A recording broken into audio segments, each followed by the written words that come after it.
watching the India Development Debate. I am Tamanna Inamdar. Now, a series of reports published by an online news portal has brought the focus back on electoral bonds.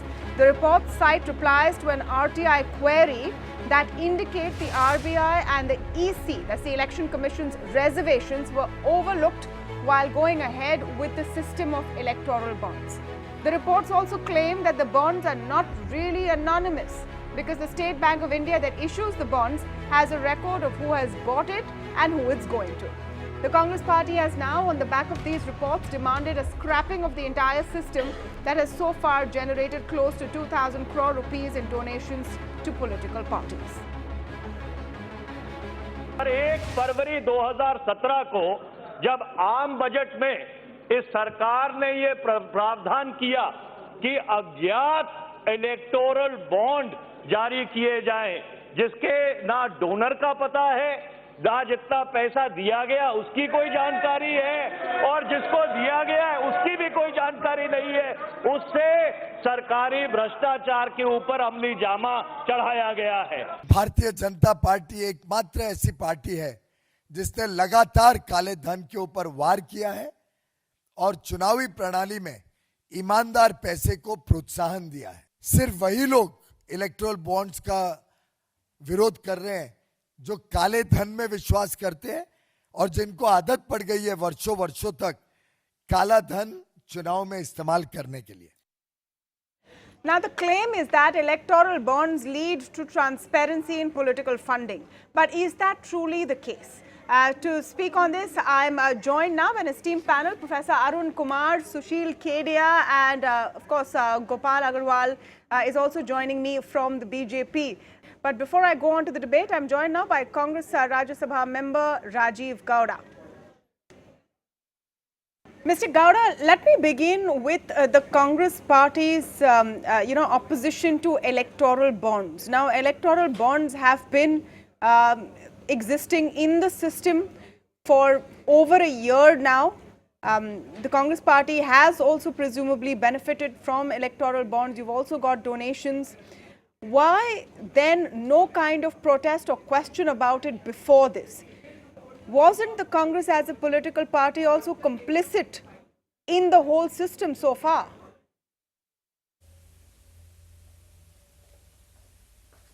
Tamanna, on the floor of the Rajya Sabha, when Mr. Jaitley as finance minister brought up the issue, I opposed it on 3 grounds. I said this is not, it violates transparency and the ability of people to follow the money, to see who contributed what to whom and what benefits they got in result. I also objected because it's not going to pass the clean money test. After demonetization, we saw that anyone could convert black to white, so that argument flies out altogether. And then there's no anonymity really, because it actually is a very unlevel playing field. It's only the government, and that's the revelation that's come out today as well, which knows who has contributed how much to whom. And that's a problem. None of us know, and only the government knows. And when this government knows that kind of information, they will use it to threaten and extort, and that's why you see the kind of numbers that have come in the direction of the BJP. Yeah. We raised objections, and a little later, this whole consultation with political parties was very perfunctory, just like the consultation with RBI or the consultation with ECI were either perfunctory or even ignored or deliberately hushed up. So this is all part of a larger mega scam. Yeah. I've written about it and opposed it, and our treasurer at that time, Mr. Mr. Vora, Gowda, has also opposed it. So it's not a question of going along. What we are doing now is highlighting the issue because a lot of more revelations have come out which reveal this to be a fraud on electoral democracy and a monumental scam on the part of Modi That's my Sarkar. point, Mr. Gowda, that one media outlet on the basis of RTI, information has put out a bunch of stories, and that is now what the Congress party is riding on. But the fact is that how do we all know that in the first tranche of electoral bonds, 95% went to the BJP? We know it because the BJP put out their, statement of accounts to the Election Commission as they were supposed to, which the Congress party hasn't. My simple question, in the name of transparency, would you be willing to reveal? You're wrong there. I'm would sorry. you be willing we to have reveal? actually put out our latest numbers. Latest numbers, yeah. Would you be willing to reveal Yes, the extent? we've revealed it to the extent Yeah, of donations through electoral bonds, and then going forward, would you be willing to say we do not want donations via electoral bonds if you think it's a big scam?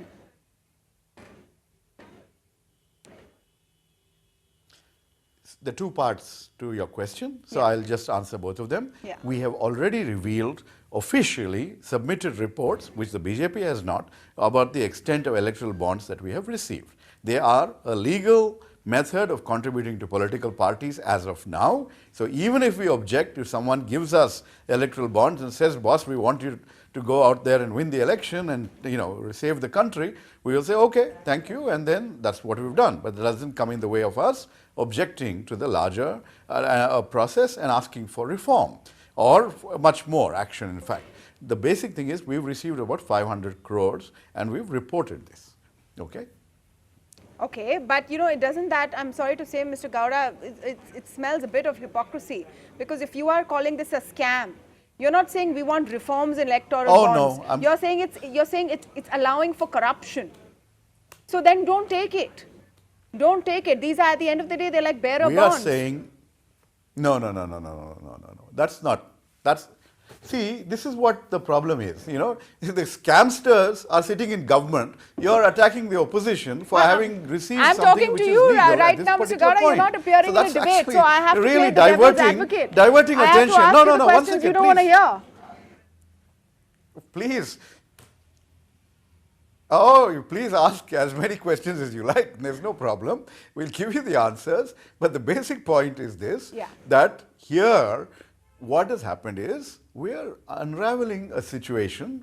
Many of the objections that I raised in print and on the floor of the House were speculative. Right? We said this is what is going to happen. This is what is likely to be the case. And what the latest revelations are showing us, thanks to the RTI petitions and the intrepid journalism of Nitin Sethi, we are getting hold of the information that validates the suspicions and concerns that we had when we opposed this. And now, the revelations that are coming out are showing us that Parliament was lied. The Minister of State for Finance at that time lied to Parliament, that they essentially subverted the RBI, and basically ignored and otherwise trashed whatever the Election Commission had to say in terms of their objections. All that, and then the PMO has interfered with that entire process. And they've cornered, and now the revelation today is that SBI actually keeps a mark. I'm aware, Mr. Gowda. My question to you is, there is no logic to this program staying afloat anymore. Okay, so from here on, will you as a party refuse to, in protest, will you refuse to take any more electoral bonds, and will you move to strike this down? Is my question. You have to, at the end of the day, walk the talk. Yeah, we are demanding, and you can walk along with us. We are demanding that this program be stopped right away.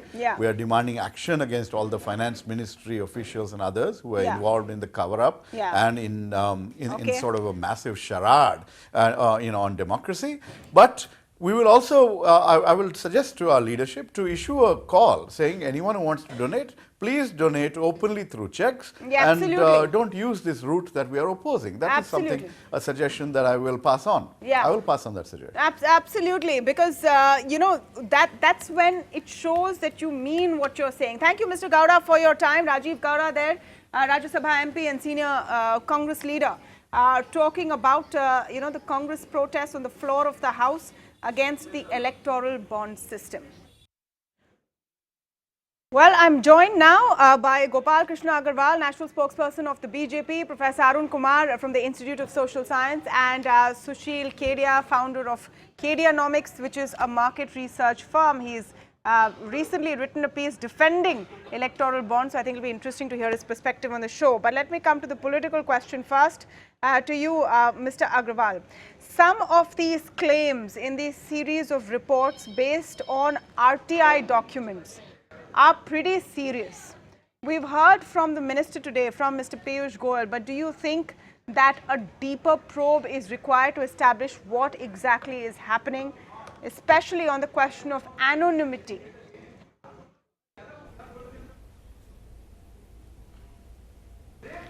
No, actually, we have to see from where we are moving. As Mr. Piyush Goyal has said, and earlier Mr. Arun Jaitley had written in his blog, and several times he has mentioned that we were in a situation where there was completely intransparent mechanism, and black money and cash money was rampantly finding its way into the electoral politics. There was rampant cash donation from everybody.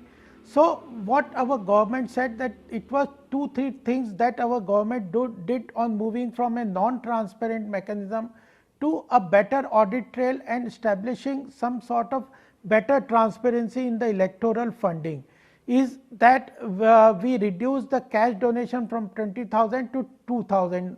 That was a very big step, where 20,000 donations, anonymous 20,000 rupees donation without giving any record of PAN number or anything, just political parties were collecting cash and putting out slips with 20,000, less than 20,000 donation received anonymously.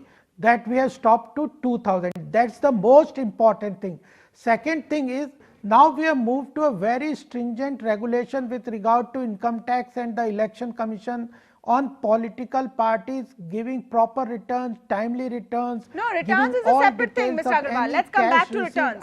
Returns is a separate thing. 1 minute, Mr. Agarwal, let's come back to returns separately. First, let's come to the basic question. The claim is, and the claim when the electoral bonds were put out, was that this is increasing transparency.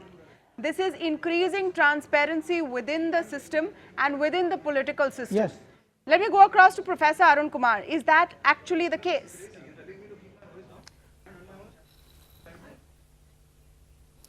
So, bearer bonds are not very transparent because, now let me complete, the point is that, those who are donating the money, nobody else will get to know except the banks, and if the banks have numbers, then the political party in power can get to know, but nobody else can get to know, and that's non-transparent. So I think this is a mechanism by which you can bribe the ruling party in white, whereas earlier you had to bribe in black. Now you know that if you donate to the ruling party, you're okay, but if you donate to anybody else, then there's a danger that that information will get revealed. The question is, why is all this happening? The reason all this is happening is that people who are in business are donating to political parties to get influence. And earlier, they would give some part in white and some part in black. Now, a little more will come in white through the bond scheme, but the black will continue, because if you look at the last 2019 election, according to some estimates, 50,000 crores was spent. But in 540 constituency, assuming 3 people who are serious candidates and then there are 7 other non-serious candidates, the total expenditure that would be allowed would be something in the order of 3,000 crores. Right. But if 50,000 crores is being spent, then 47,000 crores has to be in the form of party funding and in the form of black money that's coming. Now, if parties have got only 3,000 crores through these bonds, only 3,000 crores of white is being spent, and the remaining 44,000 crores has to be in black. So in other words, this bond scheme only replaces a little bit of the black, but the bulk of the black continues, and therefore so how the is the question bulk is of the black why coming? the political Professor Arun funding Kumar, is coming through these bond scheme. How is the bulk of the black coming now? It's in cash. It's coming in cash. The black that has to come has to be in cash. And I know that in Delhi, like for instance, I've heard that there are houses where there are counting machines. The counting, that's a separate matter, that that comes through check through the bank account, and that's accounted for, but the remaining 44,000 crores is not accounted for. And I know that in Delhi, the political parties set up houses where they have cash counting machines. So large sums of money come in cash through a variety of donations, from the rich people and other people who want to get influence in the parties. And I'd like to quote Gandhi in this. Gandhi in his Hind Swaraj in 1909 said that British democracy is flawed because the political party's interest is being represented by the Prime Minister and the political party doesn't represent the interests of the people. So parties work on the basis of vote banks. They give a lot of money at the time of the election to the people who get them votes, you know, and so on. So all that is in cash. Only 70 lakh per candidate is allowed in check. The rest, roughly 10 to 12 crores per candidate has to be in black. Let's just stick to the points on electoral bonds. So there are two things you're saying, Professor Arun Kumar. You're saying the fact that 20,000 has been reduced to 2,000 is not good enough because now people are using the 2,000 limits also to funnel money in cash. That is a serious concern, but then again, it's quite separate from the system of electoral bonds by itself. The question, if I narrow focus today, and let me get you in here, Mr. Sushil Kedia, is... No, but I'm also saying... No, but I'm also saying that the money that comes in cash is totally unaccounted. It's not a question of 20,000 or 2,000. I want to address the cash question separately. That is completely unaccounted. It's not in the account books. Today the focus is on electoral bonds and the system of electoral bonds. Is it improving transparency or reducing transparency? If I put it very simply, Mr. Kedia, you have argued that the electoral bonds is an improvement from the previous situation. Tell me, as a taxpayer and as a voter, don't you think that we have the right to know who is donating to our political parties? Why should this curtain and veil of anonymity be there for them? Tamanna, see, each voter and each taxpayer may have certain expectations and demands. You and I can obviously cast our votes separately and may have separate expectations from our democracy. But the real issue here is, the debate is, all of this huff without any real puff is really all about, arguing about this anonymity. First thing, always a very large, illegal, criminal, debilitating window of black money has been there, a huge one. And that provided always the anonymity. From there, if you are taking and extracting this anonymity out, and you're connecting it to the formal system, where money will be deposited in the bank accounts of a political party, and it will have to create an expenditure statement for the same. It will no longer be easy to buy country liquor, unlicensed kattas, pay bribes, cash bribes, or pay for mujras at the elections. Many political parties have done that. It's out in the press, right? So, if the money is coming into the formal banking system, see, from extracting ghosts, hiding away in the dark alleys of black money. See, let me ask the professor also. He's done a lot of work on black money. When, simple common sense, when a shade of black touches a shade of white, pure colors, as a painter, you will touching them. Yeah, you have to make the point, right. Mr. Kedia. So the point is, there will be a grey area. And in that grey area, there's a purposeful, vitiating, vilifying campaign. See, I'll tell you what. Wait, hang on. Let me complete this point, please. So if as a taxpayer, I am happy to see that where the money is getting spent, that's one innovation, that's one improvement. Where are you seeing it?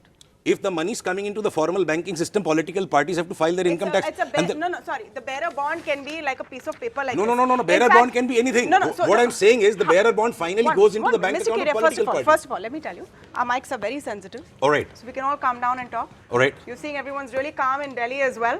Let me get everyone on the window. The question is very simple. Forget about whether you think this is a vilification campaign or not. I'm going to keep that aside. Okay. It's a simple thing. There's a new instrument in our system. Is it serving us as taxpayers and as voters and as citizens? Okay. That's what we care about. I'll answer in quick points. So why do you think it's better than before? Right. And why do you think you don't deserve to know who's giving how much donation to whom? See, there are many things that I would expect to know. Yes. But if few goals are achieved over and above what was the existing system, one big enhancement is that instead of pure black money, if, with anonymity also, if money is finally going into the bank accounts of the political parties, they have to create an expenditure statement of what they are doing with that money. So at least I get to know whether political parties are spending more money on buying country liquor or not. Okay. So expenditure statements are becoming bigger. Let me Accounted for expenses of political parties are becoming more transparent. Have you seen the expenditure accounts which, Another point. They're on the ADR side. There is not that much granular data. It is basically 4 lines. There's not much. No. Okay, anyway, let me just come to Professor Arun Kumar, who's actually, you're right, he's the foremost word on how the black money economy works. This is Mr. Sushil Kedia's point is, and it's a point that many supporters of this have made. 1 minute, Mr. Agarwal. Let me get a point. It's 2 versus 1, so let me get a point from Mr. Arun Kumar. They've made the point that at least whatever is happening is in the banking system. If you have to buy an electoral bond, You know, and this is an argument you made earlier. You can't bring Yes. a truck full of cash. Yes. You have to come into the banking system, you have to buy the bond, and then it will go as a bond Right. back into a bank account. So at least it's Correct. part of the formal system. Isn't that an improvement? Yes. And Tamanna ji, please allow me to pitch in one point quickly. So See, you're when right you are to the when you are extent tackling that, the demon you know, of black money, the money is coming Mr. from the Kumar, bank. Mr. Kumar, right? I'm adding to your point. When you're tackling the demon of black money, typically, you know, in any kind of anti-money laundering operation or any kind of forensics that any investigative agencies or authorities would do, you induce the people hiding behind the shadows in the black money world to come into the formal system, and that linkage creates a paper trail, it creates an audit trail, it creates faces. But who can see that trail is the question, and I'll come to that next. 1 minute. Professor Arun All Kumar, right. let him finish his point. Yes, Mr. Kumar. Yeah. So the point I was making is that, you know, the bond scheme that you have will get money from the banking system, but the outside will not be able to audit it, and therefore there's a degree of non-transparency attached to it. While it does have a trail, the question is who's going to investigate that trail. Please allow me to if the agencies are under pressure from the government, they may not investigate it, you know. And therefore, very you know, important we have point had here. a lot of fraud in the banking system as well, as we've seen, and therefore that may not get reported. But my point was different. My point was that, you see, 44,000 crores of black is being spent. So while 3,000 crores of the white donated through the banking system, through the bond system may get audited, but 44,000 crores is just nowhere in the accounts. In the accounts that are submitted to the Election Commission, it's not there. So therefore, bulk of the money will remain black, and that is continuing to increase. So the bond system can get some amount of accountability, but the transparency will still not be there, because again, there's a possibility that the investigative agencies may be lax towards who's donating, what is being donated. So therefore, it will be in favor of the ruling party rather than in the favor of the opposition. And then the ruling party will get a lot more money, and my fear is that this will be a bribery in white. But because I doesn't that want to get some work happen done, so I then donate Professor through this Arun Kumar, bond you've seen scheme, knowing several that only cycles the of ruling this. party. No, just to understand, you've seen several Well, cycles that- of this. Doesn't that yeah. happen naturally, where the ruling party, no matter which one it is usually preferred for donations when it's on an upswing? Yes. So earlier also that used to happen when it used to happen through black. Now it's happening through white. And my problem is that it could be a bribe through white money, and in addition to the black money bribe that is anyway coming. And when I interviewed 14 politicians for the 1998 election, they all said we are being given money because there will be a quid pro quo. We are giving money because of the... Okay. It's fallen. Okay, yeah, no, I got your point. We'll fix your mind. Gopal Agarwal, the main question right now is of who knows? Who knows? Yes, Mr. Agarwal, I'm coming to you. Who knows? Now, the latest sets of reports claim that the State Bank of India does keep a record of who is buying the bonds and who it's going to.